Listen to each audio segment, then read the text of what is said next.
ਅੱਜ ਦਾ ਵਿਚਾਰ प्रोग्राम च तुहाडा सब का स्वागत है। सत श्री अकाल, नमस्कार। मैं हाँ बलबीर जंडू ते मेरे नाल ने सीनियर पत्रकार ते मेरी सहयोगी नेहा शुक्ला जी। ते अज असी गलबात करांगे कि किस तरह हुण सरकार ने जिहड़ा सरद रुत अजलास सीगा पार्लीमेंट दा उहनूं रद्द कर दिता है, वो नहीं होएगा। तो असी देखते हैं कि जंतर मंतर रोड के उत्ते पंजाब के जिहड़े संसद मैंबर है वो पिछले कई दिनों तो धरना ला के बैठे हुए है कि संसद का जिहड़ा सरद रुत अजलास है वो बुलाया जाए। इस नाल वो जिहड़ी गल उन्हां दी मंग सीगी वो पासे रह गई। हुण सरकार ने ऐलान कर दिता है कि हुण जनवरी दे विच जिहड़ा बजट सैशन है वो होएगा, इस बार सरद रुत अजलास नहीं होएगा। इस दा कारण उन्होंने दिता है कि कोविड के कारण ये सारा कुछ सहमति बनी सी पार्टियां च, इस करके होया। दूसरा असी गलबात करांगे कि आम आदमी पार्टी के जिहड़े मुखी है अरविंद केजरीवाल, उन्होंने अज ऐलान कर दिता है कि वो उत्तर प्रदेश विच 2022 विच होने वालियां विधान सभा चोणां उन्हां दी पार्टी लड़ेगी। तीसरा है कि जिहड़े किसान जथेबंदियां जिन्हां ने कल भुख हड़ताल की सी ते अज वो अपनी मीटिंग करके अपनी नवीं रणनीति नवां प्रोग्राम बना रही हैं। पर उस तो पहलां ये गल सामने आई है कि जिहड़ियां किसान जथेबंदियां उन्हां दा सरकार नूं इह कहना है कि अगे जे गलबात करनी है तुसीं तां जिहड़े खारज हो चुके प्रस्ताव उन्हां ते कोई गल नहीं होएगी। मीटिंग जे होनी है, गलबात होनी है तो नवा एजेंडा पेश किया जाए तो जिहड़ी वार्ता होएगी वो सिर्फ कानून रद्द करन संबंधी होएगी। इन्हां गल्लां नूं असीं लैके अपनी चर्चा अगे वधाउने आ। निहाय जिस तरह पार्लीमेंट का अजलास जिस ढंग नाल जिहड़ा सरद रुत दा होना सीगा और जिंदे ते बहुत ही आसां सीगियां सब नूं कि इहदे विच हो सकदा है कि जिहड़े 3 खेती कानून आ जिन्हां दा किसान विरोध कर रहे हैं पिछले लगभग 75-76 दिनों तो उन्हां दे उत्ते कोई ना कोई चर्चा होएगी। तुसीं इस नूं किस तरह देखते हो? जी, एक बहुत बड़ा सेटबैक है किसानों के। जो विवादित कृषि कानून की बात हो रही है, उन्हें वापस ले जाने की बात हो रही है, उन्हें संसद में इस पर बहस कराने की मांग लगातार विपक्षी दल कांग्रेस कर रहा था। इस मांग को एक बहुत बड़ा झटका मैं कहूँगी कि ये है कि वैसे भी नेहा जी जिहड़ा किसान जथेबंदियां भी मांग कर रही सी ना कि विशेष इजलास बना के उहदे विच इन्हां कानूनां नूं रद्द कीता। बिल्कुल बिल्कुल, तो एक बहुत बड़ा झटका है इस मांग पर। और ये बहुत खेद पूर्ण लगता है मुझे जब केंद्र की सरकार ये फैसला करती है कि संसद का शीतकालीन सत्र रद्द करना पड़ रहा है कोविड-19 की वजह से। लेकिन यही दूसरी तरफ हरियाणा में नगर निगम चुनाव, नगर परिषद चुनाव करवाए जा रहे हैं। बाकायदा बीजेपी रैलियां निकालती है और प्रचार प्रसार जोरों शोरों से चल रहा है। तो मुझे ये अजीब सा लगता है कि जब संसद का जो सत्र है जिसमें हम कोविड-19 के नियमों का हम आसानी से पालन कर सकते हैं, वहाँ सोशल डिस्टेंसिंग मेंटेन की जा सकती है, वहाँ सैनिटाइजर्स का इस्तेमाल हो सकता है बड़ा ही, क्योंकि वो वहाँ पे ऐसा इन्वायरमेंट पहले से ही है जिसके तहत जो सांसद है वो एक सुरक्षित वातावरण में, सुरक्षित माहौल में अपना जो काम है, जो जनप्रतिनिधि का जो काम है वो वहाँ पर कर सकते हैं। लेकिन वो नहीं कर रहे हैं। तो एक ऐसा लग रहा है कि सरकार जो है अपनी बहाना लब रही सी लागे जी जवाबदेही से भाग रही है। ये एक प्रयास लग रहा है क्योंकि अभी माहौल बहुत सरकार के विरोध में चल रहा है। तो अच्छा है कि शीतकालीन सत्र ही रद्द कर दिया जाए। इहदे विच हरियाणा दे विच भी कुछ इस संबंध दे विच वापर रहा जिस तरह तुसी के बाइकाट कर रहे हैं जिहड़ियां तुसी चोणां दी गल जी जी बिल्कुल। आज ही खबर आई है कि इंडियन नेशनल लोकदल के जो अध्यक्ष हैं अभय चौटाला, उन्होंने ये ऐलान किया है कि वो हरियाणा में जो नगर निगम के चुनाव हो रहे हैं या नगर परिषद के चुनाव हो रहे हैं उसका बहिष्कार कर रही है कोविड-19 के तरफ। कारण अच्छा कोविड ना कारण नहीं, उन्होंने कहा है कि ये जो बीजेपी और जेजेपी की सरकार है ये तो दोहरी नीति अपना रही है, कोविड-19 का बहाना दे रही है। दूसरी तरफ ये कहकर कि रैलियों में और यहाँ पर जो प्रोटेस्ट चल रहा है किसानों का उसमें कहती कि कोविड-19 है, लेकिन आप नगर निगम के चुनाव करवा रहे हैं, आप नगर परिषद के चुनाव करवा रहे हैं, बीजेपी अपनी रैली निकाल रही है, रोड शो कर रहे हैं, वहाँ तो आप कोविड-19 के नियमों की पालन नहीं कर रहे हैं। तो ये एक उन्होंने कहा कि ये बहाना है, इसीलिए मैं किसानों के साथ अपना समर्थन जताते हुए इन चुनाव का, जो हरियाणा में नगर निगम चुनाव और नगर परिषद चुनाव है, उनका बहिष्कार करता हूँ। ये बात इनेलो ने कही है। ਜਿਹੜਾ ਪਾਰਲੀਮੈਂਟ ਦਾ जिस तरह अजलास उन्होंने रद्द किया ਇਹਦੇ ਨਾਲ किसानों का गुस्सा भी होर ਵਧੇगा नेहा जी? जी बिल्कुल जंडू जी, किसानों का गुस्सा जाहिर सी बात है बढ़ेगा, लेकिन इसी बीच बहुत ज्यादा तादाद में ऐसी खबरें आ रही हैं कि केंद्र सरकार की ये पूरी कोशिश है कि किसानों में कैसे फूट डाली जाए। अच्छा, अलग अलग किसान संगठनों से बैठक कर रहे हैं। पहला तो नेहा जी ये कह रहे सी ना कि ये खालिस्तानी है, ये नक्सली है, ये माओवादी है, ये अतवादी है, ये टुकड़े टुकड़े गैंग है, ਤਾਂ ਉਹ ਤਾਂ ਉਹਨਾਂ ਦੀਆਂ ਚਾਲਾਂ ਜਿਹੜੀਆਂ ਸਫਲ ਨਹੀਂ ਹੋਈਆਂ।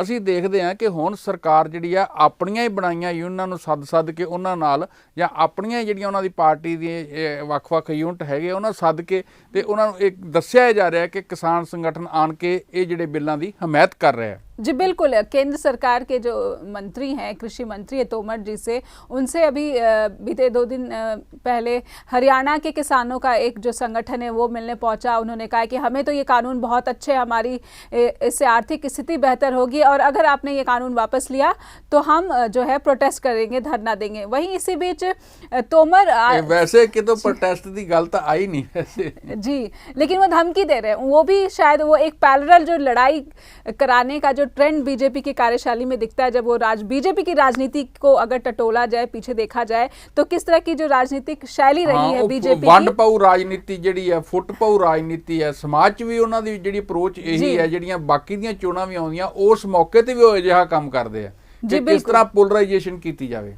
जी बिल्कुल बिल्कुल, वही कोशिश बीजेपी की दिख रही है कि एक पैरेलल लड़ाई, एक संगठन जो है ऐसा खड़ा किया जाए कि वो ये मैसेज दे किसानों को कि हमें इससे फ़ायदा हो रहा है, हमें ये कानून चाहिए और हम अगर हमारा ये मांग नहीं मानी जाएगी तो हम विरोध करेंगे, अपना प्रदर्शन तेज कर देंगे। एक खबर मैं अहम बताना चाहूँगी कि हरियाणा में क्या देखने को मिल रहा है कि यहाँ पर जो बीजेपी के अध्यक्ष हैं ओम प्रकाश धनखड़, उनके नेतृत्व में हरियाणा के सांसद और विधायक आज केंद्रीय कृषि मंत्री तोमर से मुलाकात कर जी बिल्कुल उनसे मिल रहे हैं। तो एक बड़ा ही एक इंटरेस्टिंग जो परिणाम है वो शायद इस बैठक के बाद देखने को मिले कि किस तरह से जो बीजेपी है हरियाणा में वो कानूनों के समर्थन में एक बड़ा स्टेप इस तरह से लेती हुई नजर आ रही है। ਤਾਂ ਉਹਦੇ 'ਚ ਇਸ ਤਰ੍ਹਾਂ ਵੀ ਨਹੀਂ ਲੱਗ ਰਿਹਾ ਜਿਸ ਤਰ੍ਹਾਂ ਹੁਣ ਐਨਐਲਓ ਨੇ ਬਾਈਕਾਟ ਕਰਤਾ ਤਾਂ ਜਿਹੜਾ ਉੱਥੇ ਜਨ नायक जनता पार्टी ਉਹਦੇ ਲਈ मुश्किल स्थिति नहीं पैदा हो जाएगी? जी बिल्कुल बिल्कुल मुश्किल स्थिति है, दबाव बहुत ज़्यादा बढ़ रहा है। जैसे जैसे दिन गुजर रहे हैं, आज 20वां दिन है किसान आंदोलन का, तो जैसे जैसे दिन गुजर रहे हैं, दबाव का जो प्रेशर है वो काफ़ी बढ़ता जा रहा है। और यही वजह है कि जो डिप्टी सीएम है दुष्यंत चौटाला, वो विभिन्न केंद्रीय मंत्रियों से मिल रहे हैं। उनकी तरफ से ये पोस्ट डाले जा रहे हैं कि आज मैंने नितिन गडकरी से मुलाकात की और हरियाणा में जो सड़क निर्माण वगैरह है उन पर हमने जाना है कि उन परियोजनाओं को लेकर अभी तक कितनी जो है सफलता मिल पाई है, या कार्य की जो गति है वो किस दिशा में चल रही है।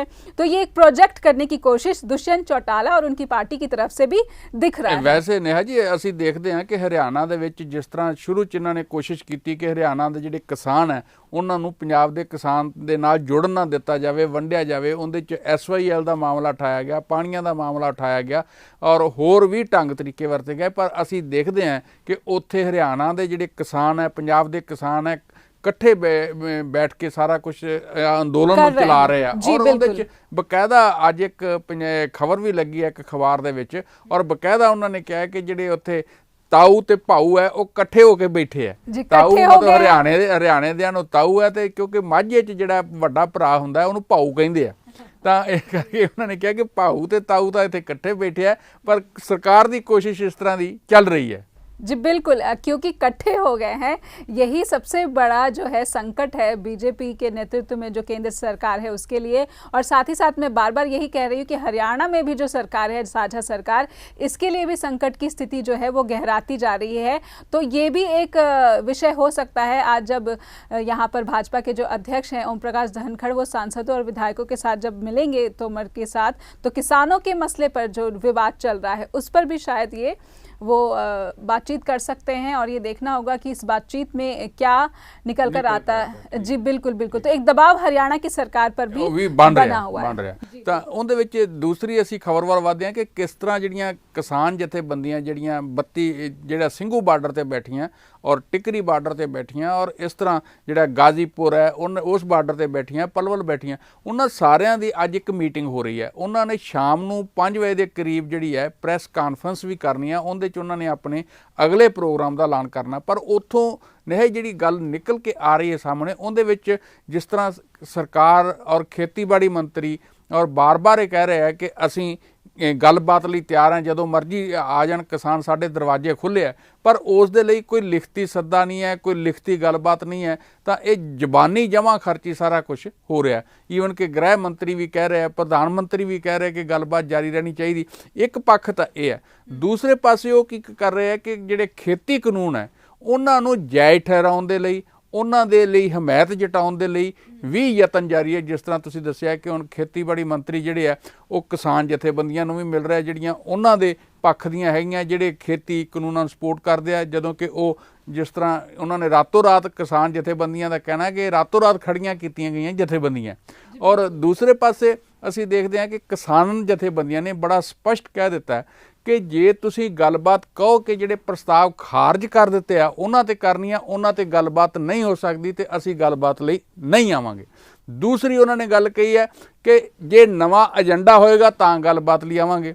ਤੀਸਰੀ ਉਹਨਾਂ ਨੇ ਗੱਲਬਾਤ ਇਹ ਗੱਲ ਸ਼ਰਤ ਰੱਖੀ ਹੈ ਕਿ ਜੇ ਵਾਰਤਾ ਕਰਨੀ ਹੈ ਸਰਕਾਰ ਨੇ ਸਾਡੇ ਨਾਲ, ਕਿਸਾਨ ਜਥੇਬੰਦੀਆਂ ਨਾਲ, ਤਾਂ ਉਹਨਾਂ ਨੂੰ ਜਿਹੜਾ ਕਾਨੂੰਨ ਰੱਦ ਕਰਨ ਸੰਬੰਧੀ ਜਿਹੜੀ ਹੈ ਉਸ ਤੇ ਤਾਂ ਗੱਲਬਾਤ ਹੋ ਸਕਦੀ ਆ, ਹੋਰ ਕਿਸੇ ਏਜੰਡੇ ਤੇ ਗੱਲਬਾਤ ਨਹੀਂ ਹੋ ਸਕਦੀ। ਤੇ ਤੁਸੀਂ ਇਸ ਨੂੰ ਕਿਸ ਤਰ੍ਹਾਂ ਦੇਖਦੇ ਆ ਕਿ ਹੁਣ ਇਹ ਜਿਹੜਾ ਗੱਲਬਾਤ ਦਾ ਡੈਡਲੌਕ ਬਣਿਆ, ਅੜਿੱਕਾ ਬਣਿਆ, ਜੇ ਕਿਸਾਨ ਇਹਨਾਂ ਗੱਲਾਂ ਤੇ ਅੜੇ ਹੋਏ ਆ ਤਾਂ ਦੂਸਰੇ ਪਾਸੇ ਅਸੀਂ ਦੇਖਦੇ ਹਾਂ ਕਿ ਕੇਂਦਰ सरकार और भारतीय जनता पार्टी भी टकराव के राह पे तुरी हुई है।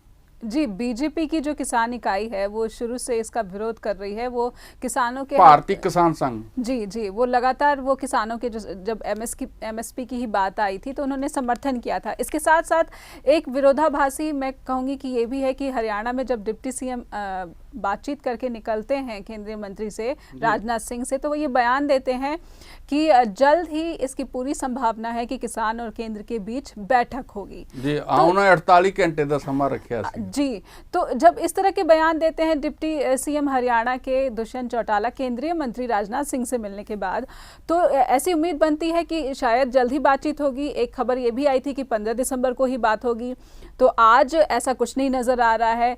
एक बात ये भी दिखती है कि किसान को कहते हैं तोमर बार बार प्रेस वार्ता करके कि बातचीत का न्योता हमने दिया है, लेकिन वहां से कोई रिस्पांस नहीं मिल रहा। लेकिन साथ साथ वो दूसरे किसान संगठनों से भी मिल रहे हैं। तो आप मिल रहे हैं, आपकी कोशिश दिख रही है, आप मिलने की बात करते हैं, अपने जो सहायक दल हैं उनके जो बड़े नेता हैं उनकी तरफ से भी इस तरह का बयान आता है कि मीटिंग होगी, लेकिन ये मीटिंग कहाँ बुलाई जा रही है, न्योता किसानों को कहाँ दिया जा रहा है? अगर आप इतने ही तत्पर हैं बातचीत के लिए, तो किसान वहां ठंड में ठिठुर रहे हैं, सड़क पर बैठे हैं, आप उनके पास कितने किसानों की डेथ भी हुई है, मतलब ठंड कारण डेथ की वजह से मैं एक खबर यहाँ पे ऐड करना चाहूंगी कि हरियाणा में सुबह एक सड़क हादसा हो गया जिसमें 2 किसानों की मौत हो गई है।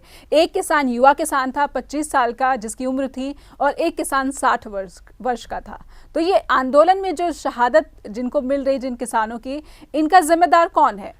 बीजेपी की सरकारी ਜ਼ਿੰਮੇਵਾਰ ਹੈ ਜਿਹੜੀ ਜਿਸ ਦੇ ਕਾਰਨ ਉਹਨਾਂ ਨੂੰ ਬੈਠਣਾ ਪੈ ਰਿਹਾ। ਔਰ ਬਕਾਇਦਾ ਉਹਨਾਂ ਪਰਿਵਾਰਾਂ ਵੱਲੋਂ, ਕਿਸਾਨ ਜਥੇਬੰਦੀਆਂ ਵੱਲੋਂ ਇਹ ਮੰਗ ਕੀਤੀ ਜਾਂਦੀ ਹੈ ਕਿ ਉਹਨਾਂ ਨੂੰ ਮੁਆਵਜ਼ਾ ਵੀ ਦਿੱਤਾ ਜਾਵੇ, ਉਹਨਾਂ ਦੇ ਇੱਕ ਪਰਿਵਾਰ ਦੇ ਇੱਕ ਜੀ ਨੂੰ ਨੌਕਰੀ ਵੀ ਦਿੱਤੀ ਜਾਵੇ ਤਾਂ ਜੋ ਉਹ ਆਪਣਾ ਗੁਜ਼ਾਰਾ ਕਰ ਸਕਣ। ਕਿਉਂਕਿ ਅਸੀਂ ਦੇਖਦੇ ਹਾਂ ਕਿ ਨੇਹਾ ਜਿਹੜੇ ਹਾਦਸੇ ਹੋ ਰਹੇ, ਜਿਹੜੇ ਕਿਸਾਨ ਜਥੇਬੰਦੀਆਂ ਉਹ ਧਰਨੇ ਵੱਲ ਜਾ ਰਹੀਆਂ ਬਾਰਡਰ ਦੇ ਉੱਤੇ, ਦਿੱਲੀ ਦੇ ਉੱਥੇ, ਜਾਂ ਜਾਣ ਲੱਗਿਆ ਜਾਂ ਵਾਪਸੀ ਤੇ ਕੁਝ ਇਦਾਂ ਦਾ ਹੋ ਰਿਹਾ। ਕੁਝ ਜਿਹੜੀਆਂ ਇਹ ਕੁਦਰਤੀ ਜਿਹੜੀਆਂ ਡੈਥ ਹੋ ਰਹੀਆਂ, ਜਿਹੜੀਆਂ ਹਾਰਟ ਅਟੈਕ ਹੈ ਜਾਂ ਕਿਸੇ ਹੋਰ ਬਿਮਾਰੀ ਕਾਰਨ ਹੈ ਜਾਂ ਠੰਡ ਕਾਰਨ ਹੈ, ਇਹ ਲਗਭਗ ਕਾਫੀ ਗਿਣਤੀ है, 20 तो ऊपर चलेगी है गिनती। जी बिल्कुल, एक स्ट्रेस भी है जो छोटे और मझोले किसान खासकर वहाँ पर पहुँचे हुए हैं, जो मजदूर पहुँचा हुआ है सिंघू बॉर्डर में। मैं ये कहूँगी कि मजदूर वर्ग का एक बहुत बड़ा जो आबादी है, पॉपुलेशन है, वहाँ बॉर्डर पर मौजूद है। मजदूरों की बात बहुत ही कम हम कर पा रहे हैं, लेकिन छोटा किसान, मझोला किसान और मजदूर बड़ी तादाद में सिंघू बॉर्डर पर पहुँचा हुआ है। लगातार एक स्ट्रेस जो तनाव है नेहा, ਉਹਦੇ ਚ ਨਾ ਜਿਹੜਾ ਬਕਾਇਦਾ ਉੱਥੇ ਯੂਥ ਬੜੀ ਵੱਡੀ ਗਿਣਤੀ ਚ ਪਹੁੰਚਿਆ ਹੋਇਆ, ਨੌਜਵਾਨ ਜਿਹੜਾ ਉਹ ਵੱਡੀ ਗਿਣਤੀ ਚ ਉੱਥੇ पहुंच रहा है। बिल्कुल। तो ये एक तनाव जो वो बीते 20 दिन से झेल रहे हैं कि वो एक मांग कर रहे हैं, घर बार छोड़ कर आए हैं, तो ये तनाव, मानसिक तनाव भी मुझे लगता है कि काफ़ी हद तक इन मौतों की वजह रहा है। हार्ट अटैक से मौत हुई, ठंड लग के मौत हुई। तो जो साइंटिफिक रीज़न जो भी कहा जाए कि किसी किसान की मृत्यु की क्या होगी, लेकिन एक मुझे लगता है कि मानसिक तनाव जिससे वो गुजर रहे हैं किसान। ਤਾਂ ਨਿਹਾ ਦੇਖਣ ਨੂੰ ਇਹ ਮਿਲ ਰਿਹਾ ਹੈਗਾ ਕਿ ਜਿਸ ਤਰ੍ਹਾਂ ਕਿਸਾਨ ਉੱਥੇ ਗਏ ਤੇ ਪਿੱਛੇ ਸਾਰਾ ਕੰਮ ਜਿਹੜਾ ਹੈ ਔਰਤਾਂ ਨੇ ਸੰਭਾਲਿਆ ਹੋਇਆ, ਖੇਤੀ ਦਾ ਵੀ ਸੰਭਾਲਿਆ ਹੋਇਆ, ਤੇ ਜਿਹੜੇ ਪੰਜਾਬ ਦੇ ਅੰਦਰ 100 ਥਾਵਾਂ ਦੇ ਉੱਤੇ 100 ਟਿਕਾਣਿਆਂ ਦੇ ਉੱਤੇ ਜਿਹੜਾ ਕਿਸਾਨਾਂ ਵੱਲੋਂ ਧਰਨੇ ਲਾਏ ਜਾਂਦੇ ਆ, ਚਾਹੇ ਉਹ ਟੋਲ ਪਲਾਜ਼ਾ ਹੋਵੇ, ਚਾਹੇ ਅੰਬਾਨੀ ਦਾ ਅਡਾਨੀ ਦਾ ਕੋਈ ਕਾਰੋਬਾਰੀ ਅਦਾਰਾ ਹੋਵੇ, ਸ਼ਾਪਿੰਗ ਮਾਲ ਹੋਵੇ, ਉੱਥੇ ਉਹ ਔਰਤਾਂ ਜਿਹੜੀਆਂ ਉਸੇ ਸੰਘਰਸ਼ ਨੂੰ ਉਸ ਤਰ੍ਹਾਂ ਹੀ ਜਾਰੀ ਰੱਖ ਰਹੀਆਂ। ਹੁਣ ਤਾਂ ਇਹ ਵੀ ਖਬਰ ਆ ਰਹੀ ਹੈ ਕਿ ਬਕਾਇਦਾ ਜਿਹੜੀਆਂ 2000 ਔਰਤਾਂ ਹੈਗੀਆਂ ਦਿੱਲੀ ਜਿਹੜਾ ਸਿੰਘੂ ਬਾਰਡਰ ਦੇ ਧਰਨਾ ਉੱਥੇ पहुँच रही हैं। जी बिल्कुल, महिलाओं की भागीदारी मैं कहूँगी कि शुरुआत से ही रही है। जब अध्यादेश आया था तो काफ़ी महिला नेता, खासकर गृहिणी, मैं कहूँगी कि गृहिणियों की तरफ से इस तरह की जो है तस्वीरें सामने आई, वो समर्थन कर रही थी। और अब जब हम दिसंबर में बैठकर इसी मुद्दे पर चर्चा कर रहे हैं तो महिलाओं की भागीदारी बेशक बहुत ज़्यादा है। वो कहीं से भी ये पीछे नहीं लग रहा है कि वो किसानों के मुद्दे पर पीछे हैं। जिस तरह से जन जन का समर्थन किसानों के आंदोलन को मिल रहा है, इसमें महिलाओं की भी बहुत बड़ी भागीदारी, इसमें कोई दो राय नहीं है। देखो ये अंदोलन च जिस तरह तुसीं समर्थन की गल की है ना नेहा जी, उहदे विच ये हैगा कि देखो किसान है, खेत मजदूर है, पेंडू गरीब है, फिर जिहड़ा छोटा दुकानदार है, व्यापारी है, आड़ती है, साहित्यकार है, लेखक है, वकील है, डॉक्टर है, पत्रकार है, समाज का कोई भी ऐसा वर्ग नहीं है जिंदे वल्लों नूं हमायत नहीं मिल रही। सिर्फ तो सिर्फ जिहड़े कारपोरेट समर्थक है या बहुत वड्डे घराने हैगे आ जां फिर जिहड़े अपर मिडल क्लास वाले हिस्से हैगे आ उन्हां दे तां ठीक है, पर बाकी सारा समाज, बाकी सारे लोग जिहड़े आ इंज लगदा है कि जिवें इस अंदोलन दा हिस्सा बन गए। जी बिल्कुल, एक बड़े पैमाने पर ये किसान आंदोलन इसलिए जन आंदोलन बन गया है क्योंकि इसको लगभग हर वर्ग से समर्थन मिला। चाहे भारत बंद की बात की जाए, चाहे मैं ये कहूँगी कि अभी भूख हड़ताल जो किसानों ने शुरू की है, इसे लेकर भी जो है एक बड़ा स्ट्रॉन्ग मैसेज किसान जन जन तक पहुँचा पाने में सफल रहे हैं कि अब वो भूख हड़ताल पर किसान जो हमारा पेट पालता है। असर देखो, दो ਜਿਹੜੇ ਪਹਿਲੇ ਕਾਨੂੰਨ ਜਿਨ੍ਹਾਂ ਦੀ ਆਪਾਂ APMC ਦੀ ਗੱਲ ਕਰਦੇ ਹਾਂ ਜਾਂ ਕੰਟਰੈਕਟ ਫਾਰਮਿੰਗ ਦੀ ਗੱਲ ਕਰਦੇ ਹਾਂ, ਉਹ ਸਿੱਧੇ ਕਿਸਾਨਾਂ ਤੇ ਅਸਰ ਪਾਉਂਦੇ ਆ। ਤੇ ਜਿਹੜਾ ਅਸੈਂਸ਼ੀਅਲ ਕਮੋਡਿਟੀਜ਼ ਐਕਟ ਹੈ ਜਿੰਦੇ ਵਿੱਚ ਸੋਧ ਕੀਤੀ ਔਰ ਜਿੰਦੇ ਤੇ ਬਕਾਇਦਾ ਜਿਹੜੀ ਹੈ ਕਾਰਪੋਰੇਟਸ ਨੂੰ, ਵੱਡੇ ਜਿਹੜੇ ਬਿਜ਼ਨਸਮੈਨ ਹੈ ਉਹਨਾਂ ਨੂੰ ਇਸ ਗੱਲ ਦੀ ਖੁੱਲ੍ਹ ਦੇ ਦਿੱਤੀ ਗਈ ਹੈ ਕਿ ਉਹ ਜਿੰਨਾ ਮਰਜ਼ੀ ਜਿਹੜਾ ਕੋਈ ਅਨਾਜ ਭੰਡਾਰ ਕਰ ਲੈਣ, ਦਾਲਾਂ ਭੰਡਾਰ ਕਰ ਲੈਣ, ਸਬਜ਼ੀਆਂ ਭੰਡਾਰ ਕਰ ਲੈਣ, ਫਲ ਭੰਡਾਰ ਕਰ ਲੈਣ, ਉਹਨਾਂ ਤੇ ਕਿਸੇ ਕਿਸਮ ਦੀ ਕੋਈ ਸੀਮਾ ਨਹੀਂ ਹੈ ਨਾ। ਉਹਨਾਂ ਤੇ ਬੇਸ਼ੱਕ ਉਹਨੂੰ ਜਿੰਨੇ ਮਰਜ਼ੀ ਮਹਿੰਗੇ ਭਾਅ ਤੇ ਉਹ ਵੇਚਣ, ਬਾਅਦ 'ਚ ਉਸ ਦੇ ਉੱਤੇ ਕਿਸੇ ਵੀ ਤਰ੍ਹਾਂ ਦਾ ਜਿਹੜਾ ਕਾਨੂੰਨ 'ਚ ਸੋਧ ਕੀਤੀ ਗਈ ਹੈ ਉਹਦੇ 'ਚ ਇਸ ਗੱਲ ਨੂੰ ਕਿਤੇ ਵੀ ਬਿਆਨ ਨਹੀਂ ਕੀਤਾ ਗਿਆ ਔਰ ਖੁੱਲ੍ਹੀ ਛੁੱਟੀ ਹੈ ਕਿ ਜਿੰਨਾ ਮਰਜ਼ੀ ਕਰ ਲੈਣ। ਤੇ ਉਹਦੇ ਤੋਂ ਇਹ ਗੱਲ ਬੜੀ ਸਾਫ਼ ਨਜ਼ਰ ਆ ਰਹੀ ਹੈ ਨੇਹਾ ਕਿ ਜਿਸ ਤਰ੍ਹਾਂ ਇਹ ਸਾਰਾ ਹੋਏਗਾ ਤਾਂ ਉਹਦੇ ਨਾਲ ਮਹਿੰਗਾਈ ਬਹੁਤ ਵਧੇਗੀ ਤੇ ਆਮ ਜਿਹੜੇ ਲੋਕ ਹੈ ਉਹ ਸਾਰਿਆਂ ਦੇ ਉੱਤੇ ਉਸ ਦਾ ਬੋਝ ਪਏਗਾ। ਇਹੀ ਕਾਰਨ ਹੈ ਕਿ ਸਮਾਜ ਦੇ ਬਾਕੀ ਜਿਹੜੇ ਤਬਕੇ ਹੈ ਉਹ ਵੀ ਕਿਸਾਨ ਅੰਦੋਲਨ ਦਾ ਹਿੱਸਾ ਤੇਜ਼ੀ ਨਾਲ बन रहा है। बिल्कुल, ये चिंता का विषय इसलिए भी हो जाता है कि देश में अभी जो बेरोजगारी की स्थिति है, पिछले जो 40-45 सालों का जो हमारा इतिहास है उसमें सबसे दयनीय स्थिति मौजूदा वक्त में देश के भीतर है बेरोजगारी। गरीबी भी बढ़ी है, गरीब भी बढ़े हैं, बेरोजगार बढ़ रहे हैं। ऐसे में अगर हमें जो खाने की पीने की चीज़ें मिलती है, अनाज जो मिलता है, वो अगर दोगुने दाम पर मिलना शुरू हो जाए तो कहाँ हम अपनी ज़रूरतें पूरी कर पाएंगे, ये शायद बीजेपी नहीं सोच पा रही है या फिर जो केंद्र सरकार में जो मंत्री हैं वो नहीं सोच पा रहे हैं कि ये जो कमोडिटी बिल है इससे जनता त्राही करेगी, इससे महंगाई इतनी हो जाएगी कि लोग मजबूर हो जाएंगे, फिर शायद इससे ज़्यादा बड़ा आंदोलन वैसे भी ਜਿਹੜੀ ਵਿੱਤੀ ਹਾਲਤ ਹੈ ਲੌਕਡਾਊਨ ਕਰਕੇ, ਇਹ ਜਿਹੜੀ ਮਹਾਮਾਰੀ ਕਰਕੇ ਲੋਕਾਂ ਦੀ ਆਰਥਿਕ ਹਾਲਤ ਬਹੁਤ ਮੰਦੀ ਹੋਈ ਹੈ। ਉਸ ਸਥਿਤੀ ਦੇ ਵਿੱਚ ਇਦਾਂ ਦੀ ਮਹਿੰਗਾਈ ਤਾਂ ਲੋਕਾਂ ਦਾ ਕਚੂੰਬਰ ਕੱਢੇਗੀ।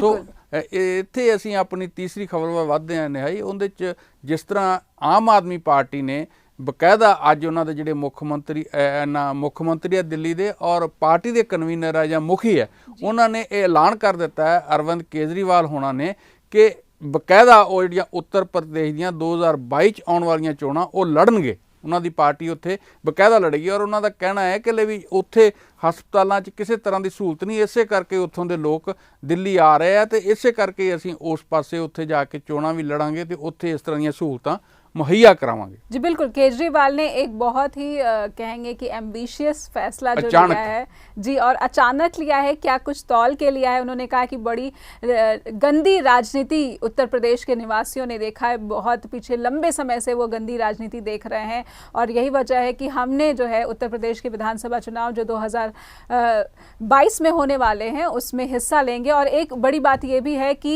इसी साल 2022 में ही पंजाब के भी विधानसभा चुनाव है, और पंजाब में आम आदमी का प्रदर्शन जैसे पिछले चुनाव में देखा जाए जैसा रहा, तो ये एक बहुत ही एम्बिशियस जो है फैसला अरविंद केजरीवाल का दिख रहा है। ठीक है, ਇੱਥੇ ਹੁਣ ਸਾਡੇ ਪ੍ਰੋਗਰਾਮ ਦਾ ਵੀ ਨਿਹਾਈ ਸਮਾਂ ਸਮਾਪਤ ਹੋ ਰਿਹਾ ਤੇ ਅਸੀਂ ਆਪਣੇ ਦਰਸ਼ਕਾਂ ਤੋਂ ਇੱਥੇ ਹੁਣ ਆਗਿਆ ਲੈਂਦੇ ਹਾਂ। ਔਰ ਜਿਸ ਤਰ੍ਹਾਂ ਸਾਡੇ ਪ੍ਰੋਗਰਾਮ ਨਾਲ ਤੁਸੀਂ ਜੁੜੇ ਰਹੇ ਹੋ ਤਾਂ ਇਸ ਦੇ ਲਈ ਤੁਹਾਡਾ ਬਹੁਤ ਬਹੁਤ ਧੰਨਵਾਦ। ਸਾਨੂੰ ਆਸ ਹੈ ਕਿ ਸਾਡੇ ਦੂਸਰੇ ਪ੍ਰੋਗਰਾਮ ਨੂੰ ਵੀ ਤੁਸੀਂ ਇਸ ਤਰ੍ਹਾਂ ਹੀ ਜੁੜੇ ਰਹੋਗੇ।